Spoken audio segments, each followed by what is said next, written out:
Tout est devenu noir et toutes les alarmes se sont déclenchées. On a perdu un moteur. Les deux. Privé de poussée, l'avion n'ira pas loin. Je ne suis pas sûr d'y arriver. Les moteurs ne fournissent plus de puissance. Pour les 38 passagers, le cauchemar commence.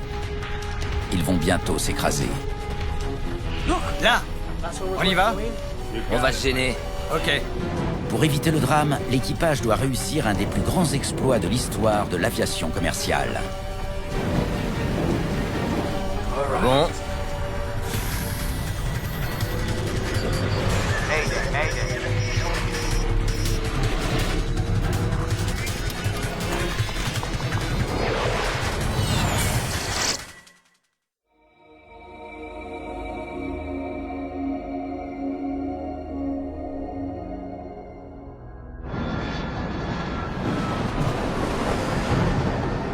Un Boeing 737 flambant neuf traverse un orage de pluie mêlé de grêle à 30 000 pieds au-dessus du golfe du Mexique. On va être un peu secoué. TACA Airlines est une petite compagnie familiale basée au Salvador. Son vol 110 a quitté Belize City un peu moins de 2 heures plus tôt, à destination de la Nouvelle-Orléans. Parmi les 38 passagers, nul n'a plus hâte d'arriver aux États-Unis que Lee Burmeister. J'avais passé à peu près un mois au Costa Rica où j'avais eu une crise d'appendicite. Je m'étais fait opérer dans un petit village, mais ça avait été un moment difficile. Et j'avais vraiment envie de rentrer. Ce mauvais temps contraste fortement avec le début du vol. Je me souviens qu'il y avait un grand soleil quand on a décollé du Belize. Et tout allait bien. Et comme ça, on est passé du beau temps au ciel le plus noir que j'ai jamais vu pour un après-midi. Dans le golfe du Mexique, le mois de mai est une période où la météorologie est imprévisible. Des orages violents se forment en quelques minutes. Les orages recèlent tout un tas de dangers. Des fortes pluies à la grêle, en passant par la foudre, les micro-rafales, le cisaillement de vent, le givrage fort. C'est l'équivalent d'une bombe atomique. Une explosion d'énergie. Pour éviter les zones dangereuses, l'équipage les surveille à l'aide d'un radar qui manque malheureusement d'efficacité. Les radars météorologiques embarqués fonctionnent généralement en bande X. Ça correspond à une gamme de fréquences dont la puissance est limitée. Par exemple, la grêle n'apparaît pas sur ces appareils. Parfois, on a affaire à de la grêle. Mais l'écran du radar météo n'affiche qu'une zone verte ou jaune, pas rouge comme dans le cas des orages. Et malheureusement, c'est une des raisons pour laquelle on doit rester le plus loin possible de ces phénomènes. Carlos Dardano est né pour être commandant de bord. À seulement 29 ans, il est le représentant de la 3e génération de pilotes de la famille.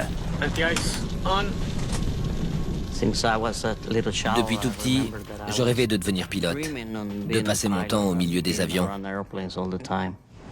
Mais il a dû franchir des obstacles inouïs pour décrocher son brevet. En 1982, 6 ans plus tôt, il travaillait pour une petite compagnie d'aviation générale. Je faisais un peu l'avion-taxi à travers le pays. Le Salvador était alors déchiré par une guerre civile meurtrière. Sur un petit aérodrome, j'ai été touché au visage par des tirs de guérilleros. Quoique grièvement blessé, il parvient à mettre ses passagers à l'abri.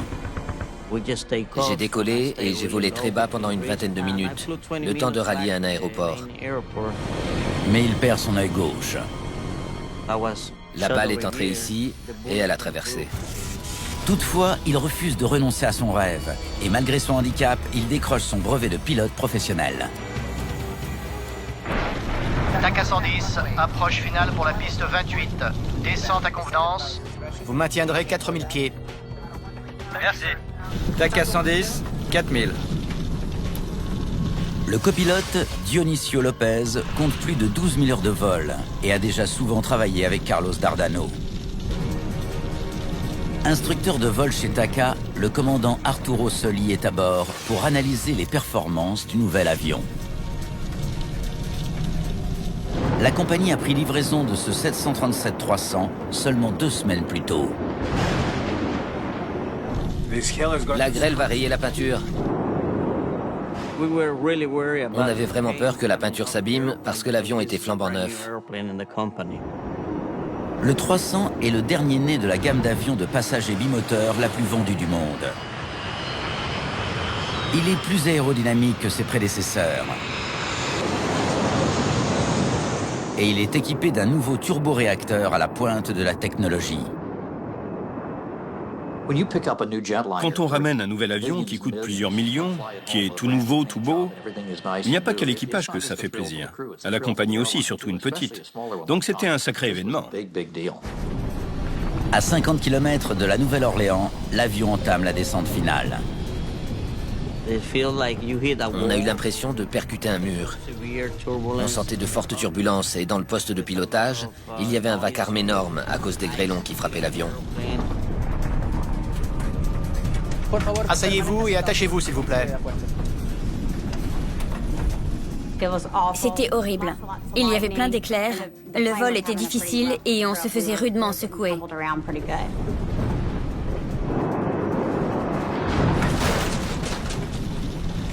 Dis au PNC de s'asseoir. PNC, asseyez-vous.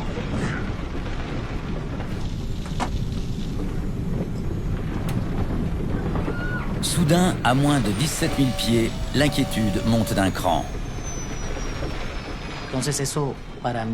C'était très bizarre. Je n'avais encore jamais vu les lumières s'éteindre à cause de turbulences. Tout est devenu noir et toutes les alarmes se sont déclenchées dans le poste de pilotage. Je n'avais plus d'instrument, donc j'ai appuyé 2 fois sur la manette des gaz. Je suis revenu aux fondamentaux. J'ai essayé de contrôler l'avion. Plus de puissance. Mais je n'avais plus de puissance. Rien. L'avion va encore suffisamment vite pour planer, mais ça ne durera pas. Il va rapidement perdre de l'altitude. Sans moteur, il n'y a plus d'électricité pour le matériel. Dans la tour de contrôle de la Nouvelle-Orléans, le vol 110 disparaît du radar. TACA 110, approche. Votre altitude? TACA 110, approche. Vous m'entendez? Sans électricité, tout échange radio est impossible.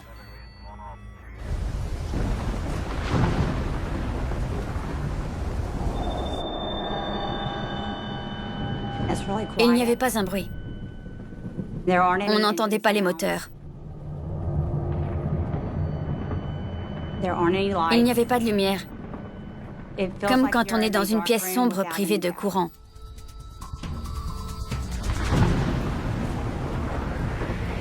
En moins d'1 minute, le 737 a perdu presque 1000 pieds, environ 300 mètres, et il continue de descendre. On perd 1500 pieds à la minute. Et sans électricité, redémarrer est également impossible. On n'avait pas beaucoup de temps pour trouver un endroit où faire un atterrissage d'urgence ou pour parvenir à rallumer les moteurs. Seuls l'altimètre et l'indicateur d'altitude, qui sont équipés de batteries de secours, fonctionnent encore. Démarre l'APU.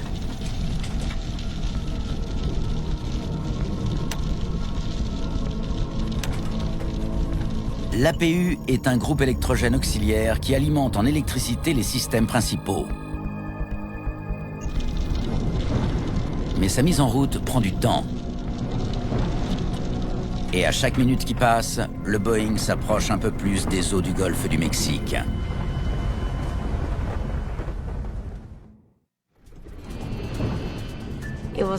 Il n'y avait pas un bruit. On entendait la grêle frapper l'avion.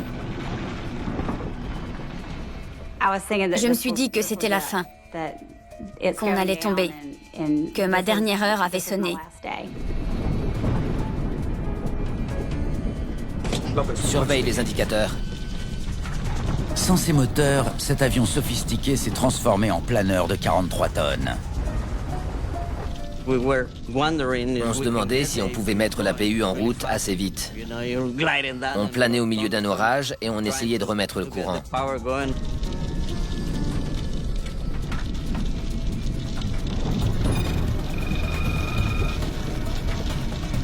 APU démarré. Quand les lumières se sont rallumées, j'ai été soulagé. Je me suis dit que ça avait été un problème temporaire et sans gravité. L'APU fournit une alimentation électrique de secours aux systèmes embarqués, mais les moteurs ne fonctionnent toujours pas. Pour redémarrer les turboréacteurs à double flux, l'équipage doit suivre la procédure de rallumage. Sur ralenti et pompe sur off.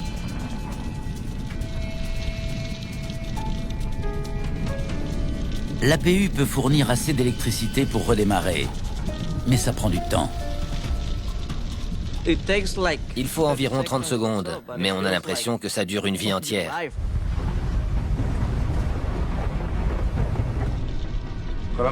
Dis au contrôleur de nous sortir de cet orage et de trouver une piste. Mayday, TACA 110, on est en plein orage. On a besoin d'un guidage pour une piste immédiatement. On a perdu un moteur. Les deux. Les deux moteurs. Compris. Les deux moteurs, TACA 110. Le contrôleur doit se débrouiller pour faire atterrir le 737 le plus vite possible, quitte à l'orienter vers un autre aéroport. TACA 110, tournez à gauche, cap 280. Guidage pour base de Callender, piste 22. L'avion étant à 32 km de sa destination initiale, il a de meilleures chances de rallier une base navale distante de seulement 27 km. Mais il n'atteindra ni l'une ni l'autre sans ses moteurs. 28, 29, 30, maintenant.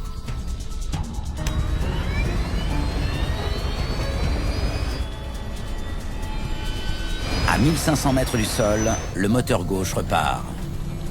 Vitesse.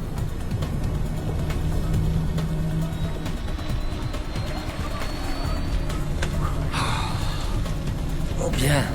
Bon travail. Occupe-toi de l'autre. L'avion peut voler avec un réacteur. Mais compte tenu de la météo, mieux vaudrait avoir les deux. Demande guidage pour la Nouvelle-Orléans. On a rallumé un moteur. Guidage pour la Nouvelle-Orléans. TACA, compris. Cap 290. Guidage autour des orages par votre droite. Le commandant Soli termine la procédure de rallumage du moteur 2. On va récupérer le 2. Et voilà. Vitesse. Bien.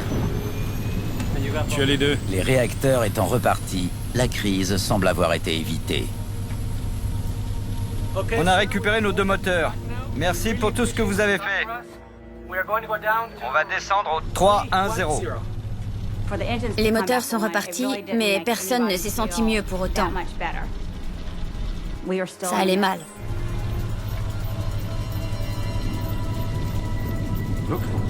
Je ne sens plus de puissance. Je ne sens plus de puissance. Un problème subsiste.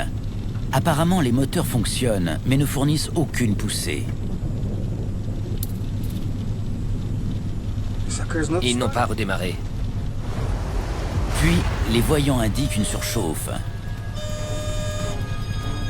Les réacteurs se consument de l'intérieur et le risque d'incendie oblige le commandant Dardano à prendre une décision que tout pilote redoute. Couper tous les moteurs. Une nouvelle fois, l'avion privé de puissance perd rapidement de l'altitude. On savait qu'il était impossible de rallumer les moteurs et qu'il fallait chercher un endroit où se poser. L'avion approche des 3000 pieds, soit 900 mètres, à un taux de descente qui ne lui permettra pas d'atteindre la Nouvelle-Orléans. Bon, je vais me poser où? Quand le 737 émerge des nuages, la visibilité s'améliore. Mais il continue de pleuvoir et il reste moins de 3 minutes pour trouver où atterrir. Je ne voyais qu'une zone marécageuse autour de nous. La Nouvelle-Orléans est entourée de canaux et de lacs, et protégée par un ensemble de digues, des barrières artificielles anti-inondation. Autant dire que ce n'est pas l'endroit idéal pour se poser. On n'a plus de puissance. Taka 110, Je vous guide pour l'aéroport de Lakefront. vous êtes à 11 nautiques. Je ne suis pas sûr d'y arriver. Les moteurs ne fournissent plus de puissance du tout. Il va falloir qu'on atterrisse. On va déclarer une urgence. Il faut qu'on décide où se poser. Taka 110, Voyez-vous un repère au sol?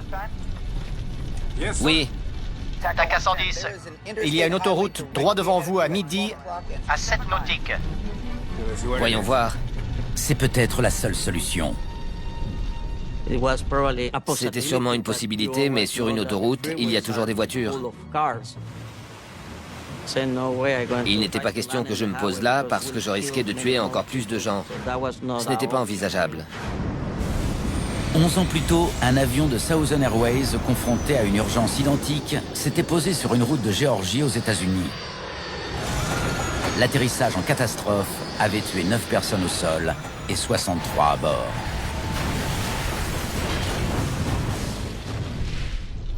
On n'arrivera pas jusque-là. Lakefront est à 6 nautiques, c'est faisable? Non, on est à 2000 pieds et on descend. Il n'y a plus qu'une solution, Je crois qu'on va amérir ici. se poser sur l'eau. Taka 110, compris. À vous de voir. Ça a été le dernier échange avec la tour. À ce moment-là, on devait être autour de 1500 pieds. Nouvelle-Orléans Tour, 737 en approche. Amérissage probable. 45 personnes à bord. Les gardes-côtes interviennent aussitôt. Carlos Dardano compte amérir sur un canal qui se trouve devant lui. Bon. Là. Vas-y doucement.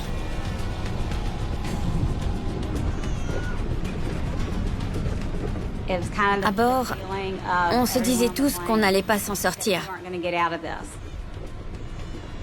On avait l'impression que c'était la fin, que c'était fichu. Qu'est-ce qui se passe? Je n'ai aucun renseignement. Il suffisait de regarder les stewards. Pas besoin de comprendre ce qu'ils se disaient pour voir qu'ils paniquaient. Le 737 ne peut plus rester en l'air qu'une minute. Tandis que Carlos Dardano cherche une portion de canal où atterrir, une autre solution se présente. Là, regarde ça. Lopez a repéré une digue parallèle au canal vers lequel on faisait notre approche. Sur l'herbe? Oui, allons-y. Bien que plus courte et plus étroite qu'une piste, la digue paraît plus sûre que le canal. On y va? On va se gêner. Mais il faut faire vite. Préparez la cabine. On n'a pas le temps de se demander si on a peur. Donc je ne peux pas dire que j'avais peur. Il fallait préparer la cabine. La tête entre les genoux et agrippez vos chevilles. Je devais me mettre en position de sécurité, mais j'avais du mal à cause de mon opération. Je le crois pas. J'avais des points de suture au milieu du ventre. Suture, opération. Les passagers n'ont que quelques secondes pour se préparer. On leur a demandé d'enlever leurs chaussures et de retirer leurs bijoux. Il fallait qu'ils mettent leurs chaussures sous le siège qui était devant eux. On a passé en revue la checklist d'urgence. Le contrôleur aérien qui ne voit plus le 737 sur son écran demande à d'autres avions de le localiser. Tequila Alpha 26, pourriez-vous vérifier votre secteur est? Sud-est à 3-4 nautiques. On a perdu un 737. Qu'est-ce que vous voyez? Compris, Tequila Alpha 26. Je vais voir ce que je peux faire.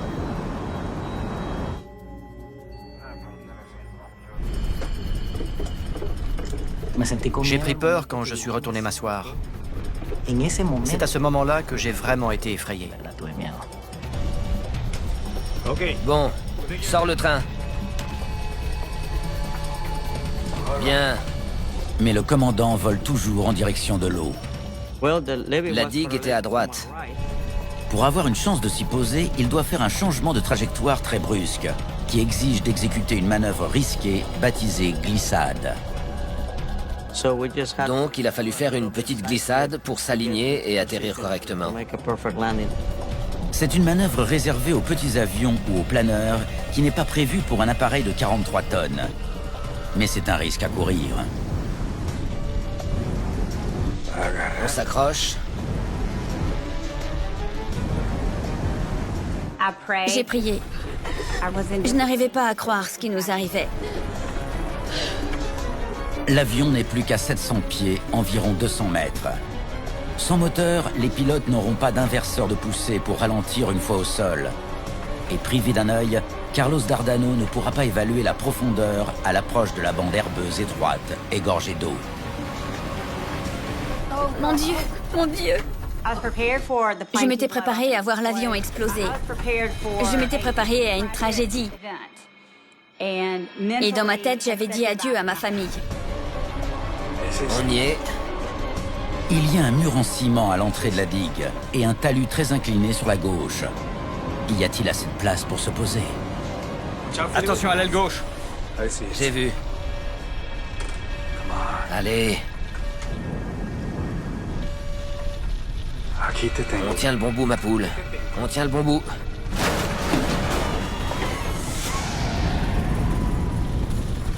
On a posé une roue, puis une autre. Si ça a été brutal, oui. Si les ceintures avaient cassé, on aurait été projetés.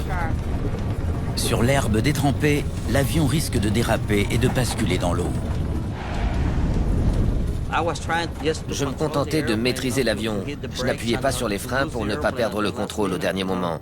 Les spoilers étaient sortis, donc on se disait simplement, on va y arriver, on va y arriver.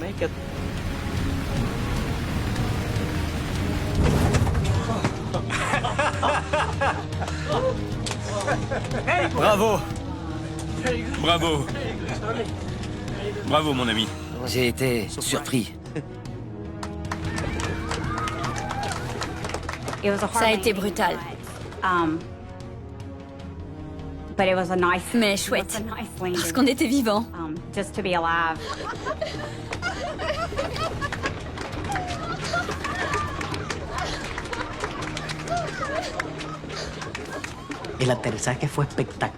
L'atterrissage a été spectaculaire. Il s'est passé tout en douceur. Il n'y a même pas eu de turbulence.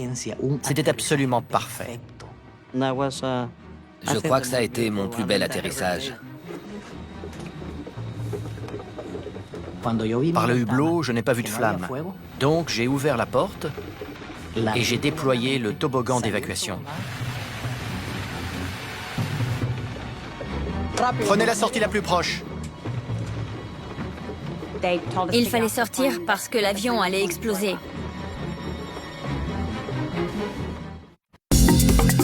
Tout de suite, la suite. Explorer le cosmos, c'est explorer l'origine de l'humanité.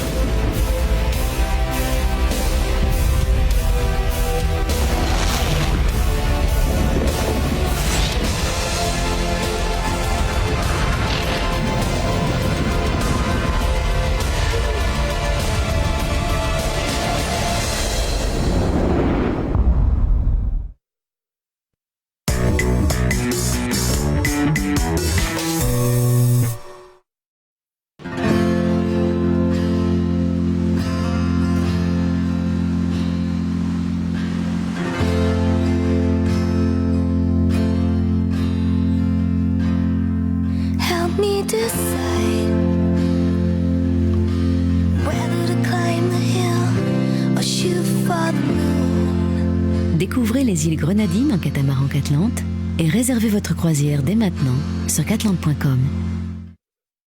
Ça c'est dégagé, c'est sûr c'est une baie vitrée parce que si on n'a pas une baie vitrée un peu en entonnoir, tu vois, il tourne directement, tu vois ce que je veux dire? Vous voyez ce que je veux dire? Voilà. Tu vois ce que je veux dire? Tu vois ce que je veux dire? Lève sur la droite, sur la gauche, tu vois ce que je veux dire? Bon, et au deuxième étage, tu montes les escaliers et t'as... Le Roi Merlin accompagne tous vos projets. Le Roi Merlin et vos envies prennent vie. Only you can make all this world seem right.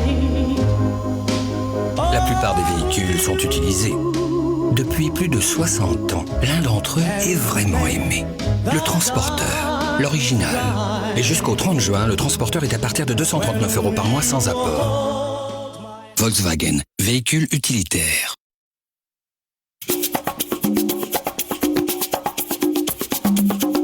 Il n'y a pas que le foot dans la vie.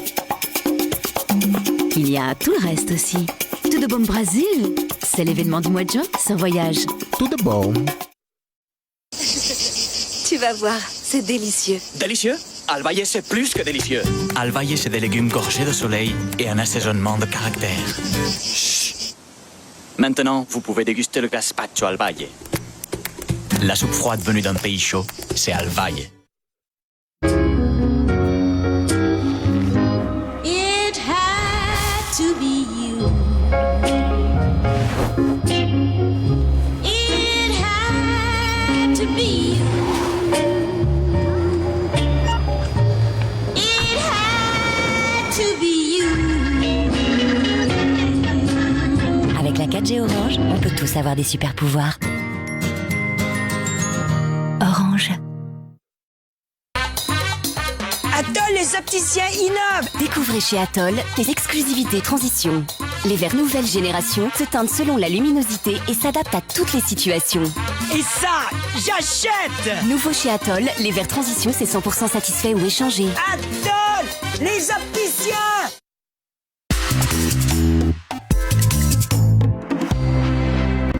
Le contrôleur ignore tout du sort du vol 110, quand un autre avion lui transmet la bonne nouvelle.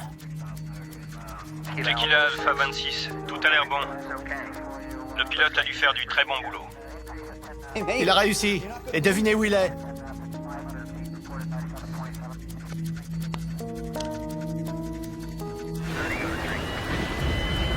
Pour la première fois dans l'histoire, un 737 privé de moteur s'est posé sans anicroche hors d'un aéroport. Les enquêteurs doivent désormais découvrir pourquoi les réacteurs sophistiqués de cet avion flambant neuf ont rendu l'âme en plein vol. Les pilotes ont réussi à atterrir moteur coupé.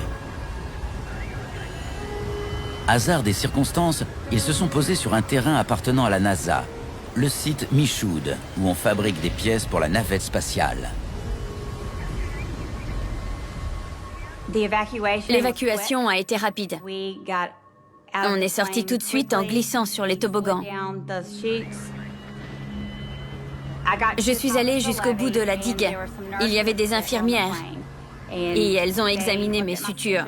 Aucune blessure grave. Une personne avait été opérée avant le vol, mais elle va bien. Vous alliez où? À la Nouvelle-Orléans. Peu après, une ambulance est arrivée et on m'a mis sur une civière, direction l'hôpital. On doit remercier Dieu. C'est vrai, oui. Et notre commandant. Parce qu'il a gardé son calme.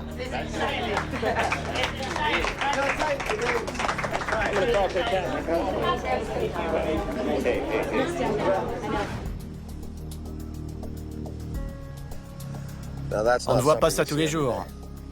Quelques heures après l'atterrissage, les enquêteurs entament l'examen du 737. Voir un avion qui s'est posé parfaitement intact sur une digue, c'est quelque chose d'incroyable. C'est plus qu'incroyable. Avant les questions, je tiens à vous dire, bel atterrissage. Quand les ennuis moteurs ont-ils commencé? Les enquêteurs veulent savoir ce qui s'est exactement passé lors de l'extinction des moteurs. On descendait, passant le niveau 165, quand les moteurs se sont arrêtés en même temps. L'éventualité que ça se produise est infinitésimale. D'autant que cet appareil est doté de réacteurs comptant parmi les plus sophistiqués et les plus utilisés, les CFM56. Ils équipent les Boeing 737 ainsi que des Airbus et des avions militaires. Le CFM56 était une merveille. Il y en avait des milliers en circulation qui ne tombaient presque jamais en panne. Pourtant, 2 d'entre eux ont eu une défaillance simultanément sur le même avion. Et les enquêteurs doivent découvrir pourquoi. J'ai rarement traversé un orage pareil. Ils s'intéressent à la météorologie. Que des moteurs s'éteignent en vol, c'est quelque chose de rarissime. Donc on s'est concentré sur ce qui pouvait provoquer un événement pareil. Est-ce que c'était lié à l'environnement, puisque l'avion traversait une zone de pluie et de grêle? Et l'orage? Les vents étaient violents. Il y avait tant de pluie et de grêle qu'on voyait à peine dehors. Les bosselures révèlent que des grêlons de près de 2,5 cm de diamètre ont bombardé le fuselage. S'ils ont réussi à endommager l'extérieur de l'avion, ont-ils aussi pu provoquer des dégâts à l'intérieur des moteurs? Un turboréacteur à double flux se compose notamment d'une soufflante et d'aubes. La soufflante fait entrer l'air dans le moteur. Un ensemble d'aubes le comprime, puis le gaz est mélangé avec du carburant et mis à feu pour faire tourner la turbine. On commence par observer les pièces à l'avant et à l'arrière du réacteur pour voir s'il y a des dégâts susceptibles d'indiquer que quelque chose est entré dans le moteur ou que quelque chose a cassé à l'intérieur. On observe les entrailles du moteur avec un endoscope. On place une petite caméra au bout d'un bras pour examiner la partie chaude du moteur. La grêle n'a pas abîmé le compresseur. Va plus loin, on va regarder le milieu. La turbine, elle, est carbonisée. Regarde. Elle a presque entièrement fondu.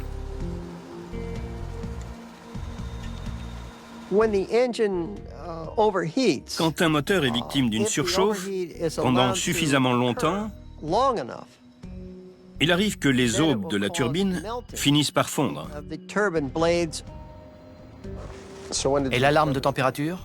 Les moteurs ont surchauffé dès le rallumage.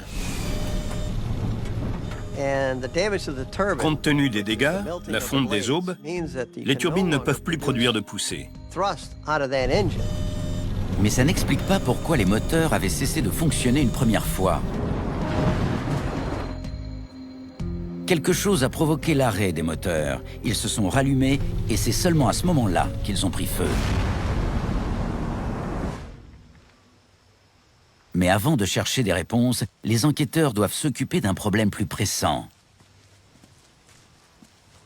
L'avion est en train de s'embourber. Il ne peut pas rester là. Peut-être que la NASA aura une idée? La digue n'a pas été construite pour supporter 43 tonnes. Un avion a un poids énorme, réparti sur une petite surface. Et s'il reste là, il va s'enfoncer jusqu'au couvre-moyeu.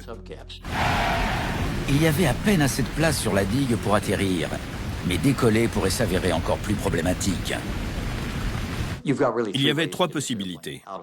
1 en décollant, 2 en le démontant, 3 en le mettant sur un chaland. Mais ça n'est pas si facile que ça. Le démontage pouvait provoquer des dégâts supplémentaires. Il peut décoller? Décision est prise de tenter de décoller pour rallier la Nouvelle-Orléans. Le problème avec cette solution, c'est qu'il fallait des moteurs fiables.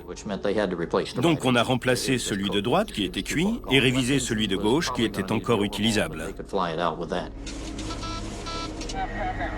Une fois le moteur droit remplacé, des pilotes d'essai font décoller l'avion pour le conduire jusqu'à l'aéroport de la Nouvelle-Orléans, distant de 25 km.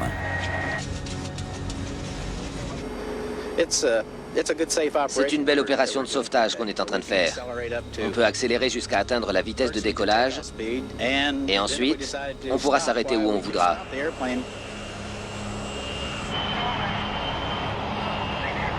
N'étant alourdi ni par ses passagers ni par un excès de carburant, l'avion décolle au bout de seulement 365 mètres, marquant ainsi de manière spectaculaire la fin de l'enquête sur les lieux de l'incident.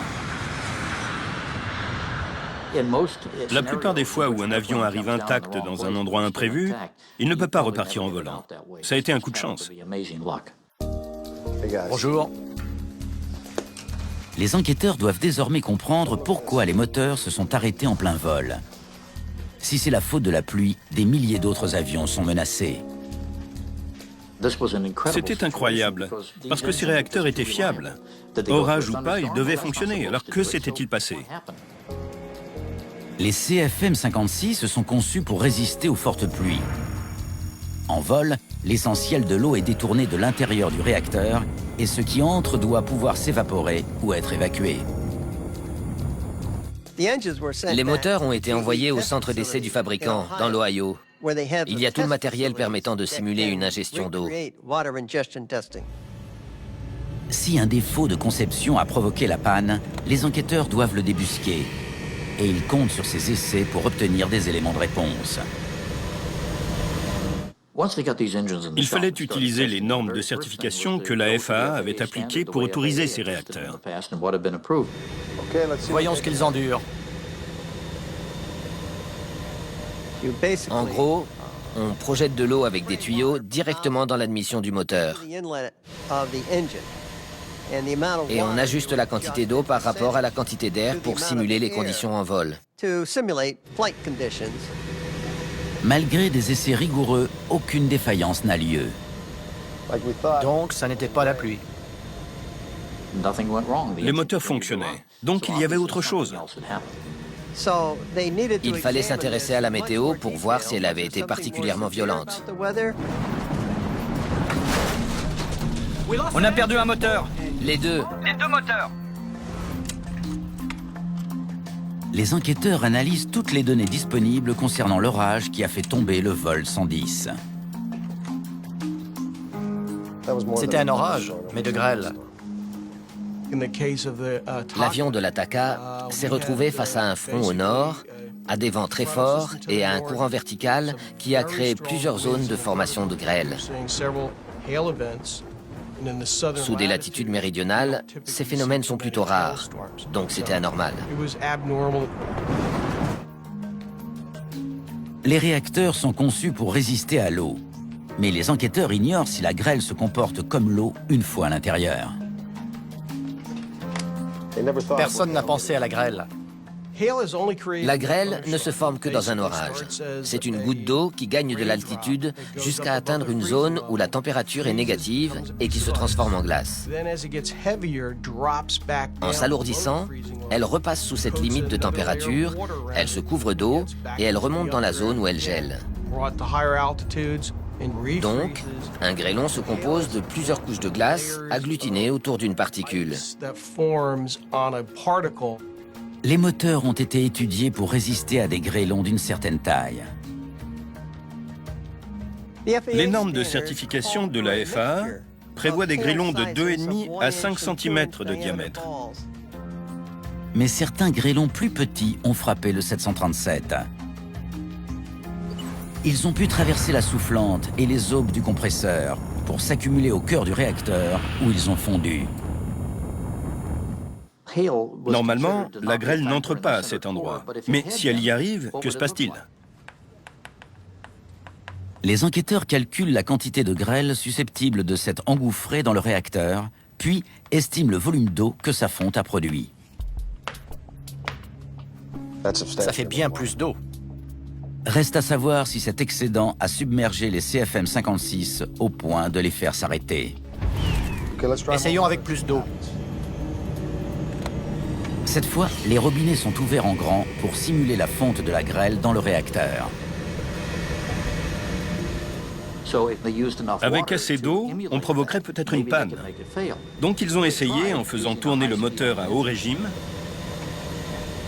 mais en vain.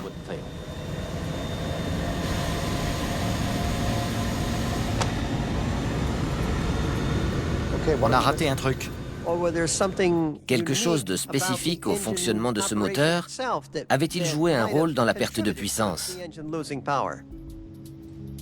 Les données concernant les performances moteurs tirées de l'enregistreur de paramètres offrent un nouvel indice. Juste avant l'extinction, la puissance est tombée à 35%. Taka 110 approche finale pour la piste 28. Descente à convenance. Vous maintiendrez 4000 pieds. Merci. Taka 110, 4000. Il commençait la descente. Merci. TACA 110, 4000. Au moment de l'approche finale vers la Nouvelle-Orléans, la puissance des réacteurs diminue automatiquement pour ralentir l'avion. Dans cette configuration, les CFM56 n'ont peut-être pas pu faire face à la masse d'eau.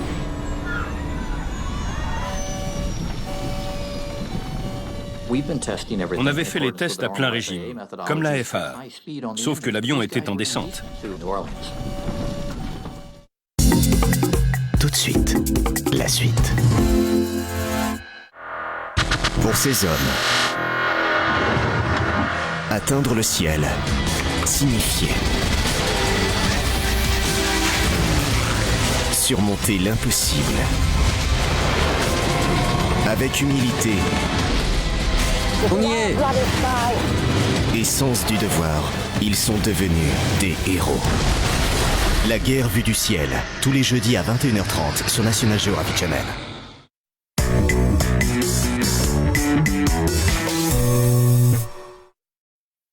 Marcher, créer, au bureau, à l'extérieur, dans la rue ou dans les airs. Format de poche, nouveau tube break. S'exprimer, s'embrasser. Dans un parc ou en ville. Partout avec vous. Nouveau tube break. Sur Nat Geo Wild, quand les maîtres n'arrivent pas à éduquer leurs chiens, ils appellent SOS César. This is it. We're gonna get out. César Milan vient à la rescousse des maîtres et de leurs chiens. Il ne fait pas que sauver des chiens, il permet aussi à tout un voisinage de retrouver la paix. You did it. You did it. That was amazing. I'm so excited. SOS César, tous les lundis à 17h20 et 20h35 sur Nat Geo Wild. Une onctueuse crème de brie fondue, de la mozzarella fondante. Very Sweet Cheese. Savourez la douceur du Very Sweet Cheese en ce moment chez Quick. Et dégustez la force du Very Hot Chicken. Ce qui surprend à Madikwe, c'est que dans chacun de ces recoins, on découvre quelque chose de nouveau et de différent. C'est un lieu tellement vivant. Les 5 grands animaux sauvages sont présents, le lion, le buffle, l'éléphant, le rhinocéros et le léopard. Nous avons vu des rhinocéros énormes, ils se sont approchés à quelques mètres de nous. On apprend très vite à faire confiance à son guide. Lorsqu'un lion s'approche d'aussi près, on peut presque le toucher. C'est une expérience inoubliable. C'est assez exaltant de voir un éléphant pour la toute première fois. Des traces de pas d'animaux sont visibles par terre. Mon guide sait qu'il s'agit d'un léopard et c'est très grisant. Au bout du compte, nous avons pu voir les 5 grands animaux sauvages. Nous sommes restés près du buffle jusqu'à ne plus rien voir. J'ai parcouru le monde entier à la recherche d'un tel endroit. Il s'agit de la protection des espèces.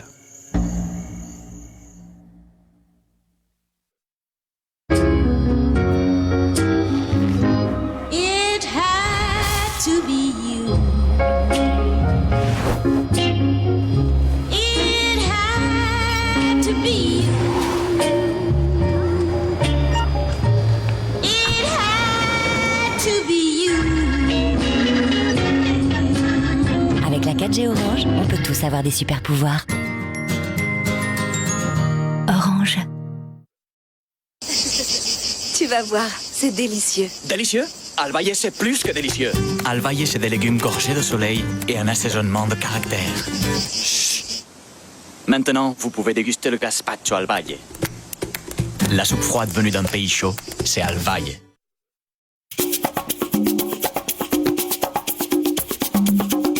Il n'y a pas que le foot dans la vie. Il y a tout le reste aussi.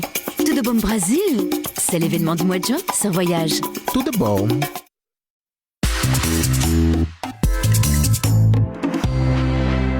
Les enquêteurs refont donc l'essai en réduisant la puissance. On veut voir ce qui se passe avec la même quantité d'eau, mais avec 35% de la puissance, d'accord ?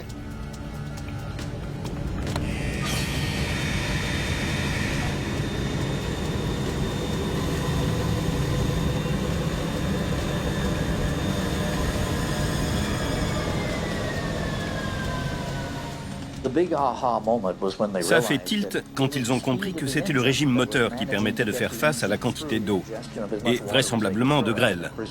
Quand la puissance est passée sur ralenti, les réacteurs n'ont plus réussi à faire face.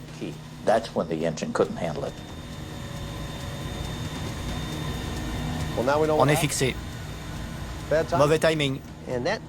Cet essai a donné un résultat très différent. Les enquêteurs ont découvert pourquoi les moteurs se sont éteints. Ça a attiré l'attention sur une chose à laquelle personne n'avait pensé. Au cours de tous les essais, on n'avait jamais utilisé le régime moteur en descente. Quand l'avion vole à basse vitesse, les grêlons ayant une vélocité et une énergie cinétique significative, ils peuvent se faufiler entre les aubes de la soufflante et s'engouffrer dans le réacteur. Les réacteurs se remplissent de grêlons et d'eau, puis s'éteignent. Il ne reste plus qu'un mystère à résoudre. Je ne sens plus de puissance. Quel problème y a-t-il eu après le rallumage des moteurs? Ils n'ont pas redémarré. Pourquoi y a-t-il eu surchauffe et panne?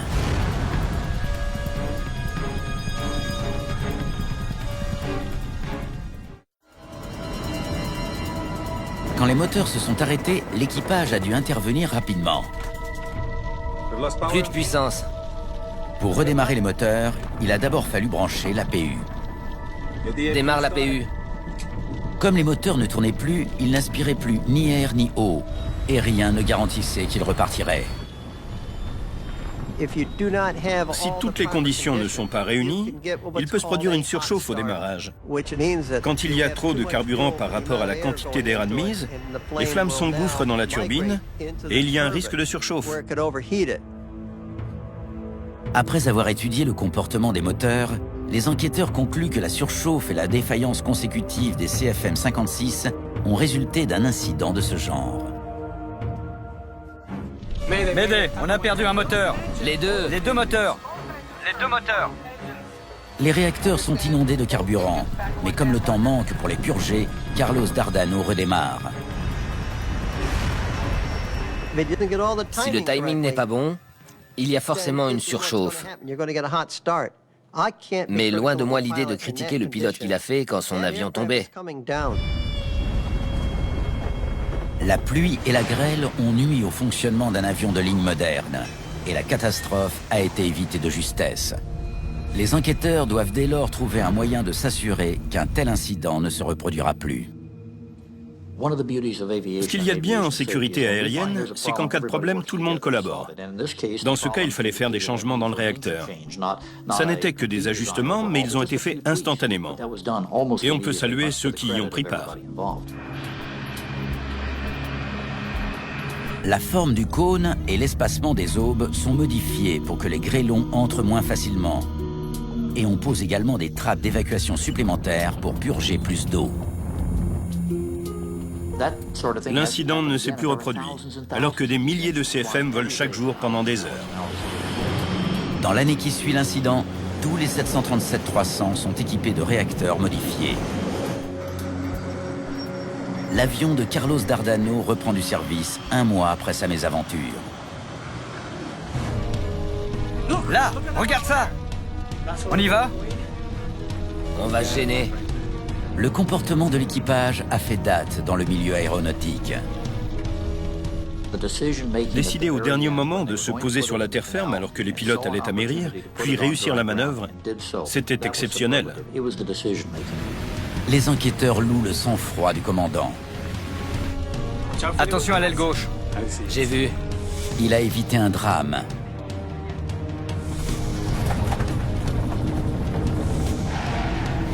Et les médias ont fait de lui un héros.